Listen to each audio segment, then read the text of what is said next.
Assalamu alaikum warahmatullahi wabarakatuh. Hapa ni Dr. Sakume tiba na ushauri.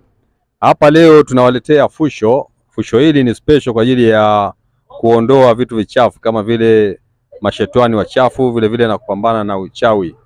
Hususan jini mahaba. Fusho hili limeandaliwa kiutaalamu kwa ajili ya kupambana na matatizo hayo. Maarufu sana, dalili za jini mahaba zinajulikana maarufu haswa katika mambo matatu: wanandoa kugombana bila shida, bila sababu yoyote, vile vile uchumi kuharibika, maradhi kila siku. Fusho hili ni mujarabu sana. Vile vile tuna dawa ya syrup jini killer. Hii ni kwa ajili ya kutoa uchawi wa aina yoyote. Mtu kalishwa uchawi tumboni unamletea shida, basi dawa hii atakunywa kifuniko kimoja kila baada ya siku 3. Na vile vile tuna dawa ya oili ya kupaka.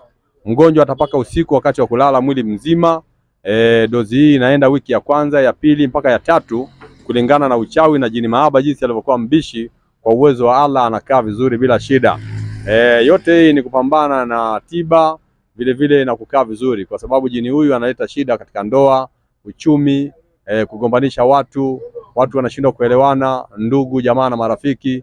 Jini huyu ni hatari, anavunja kazi, anavunja ndoa, anaiba pesa. Jini huyu ni hatari sana. Tupo kwa ajili ya kutafuta tiba na ushauri. Karibuni sana. Dr. Sakume tapatikana mkoa wa Singida, karibu na msikiti wa Takwa. Karibuni sana, tunawapenda. Tutaendelea kuwaletea vitu tofauti tofauti. Lengo tiba. Mawasiliano ni 06738383. Tunapatikana mkoa wa Singida. Karibuni sana.